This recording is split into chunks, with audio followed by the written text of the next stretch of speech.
ꯁꯤꯁꯤꯅ ꯁꯤꯒꯤ ꯚꯤꯗꯤꯑꯣꯁꯤꯅ ꯎꯠꯇꯣꯏꯁꯦꯀꯣ ꯃꯇꯧ ꯀꯔꯝꯅ ꯑꯦꯗ ꯐꯟ ꯇꯧꯒꯅꯤ ꯑꯗꯨꯅꯦ ꯑꯩꯈꯣꯏꯅ ꯐꯟ ꯋꯥꯂꯦꯠ ꯁꯤꯗꯩꯁꯤꯗ ꯄꯩꯁꯥ ꯌꯥꯎꯗ ꯇꯥꯔꯗꯤ ꯔꯤꯆꯥꯔꯖ ꯀꯥꯞꯄ ꯌꯥꯔꯣꯏꯕꯀꯣ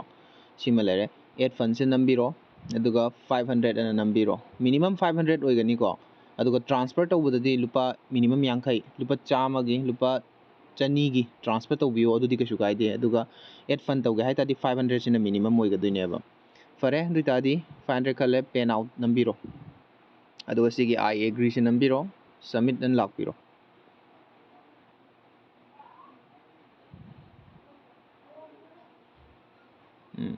मधुगा सिदा थोलकदुइसे UPI क्रेडिट कार्ड काइन थोलेदना क्वाइ लास्ट की गेको मयामना काइन नुआइबसे स्कैन QR से नंबीरो अदुगा सीजे 4 मिनिट सिगी मनुंग पैसा से थागदौनी को स्क्रीनशॉट अम लौसन बियोरो सुमाइना अदुगा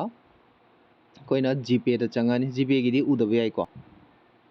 सिदैसे जीपे दा लाओ अदुगा कोइना स्कैन एनी QR कोड सिदैसे नंबीरो अदुबु स्कैन तौबसे यादबनिना कोइदी अपलोड फ्रॉम गैलरी ना थाबनेबको अपलोड फ्रॉम गैलरी दा नंबीरो अदुगा हजे अखोइना स्क्रीनशॉट तौगिबदो खनबीरो चमानन थोलकनिको दम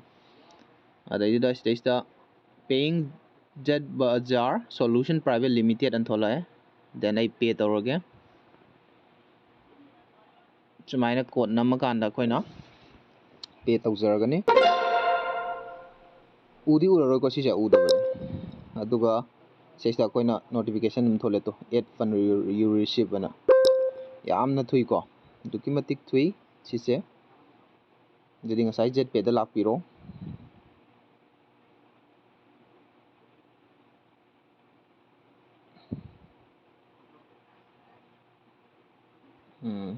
दुका बेग लाओ सोइदन यावमनी को आइगी वॉलेट ता तो यावरे तो सिदैसदा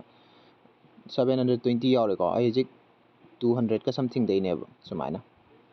याम इजी ओइबनी को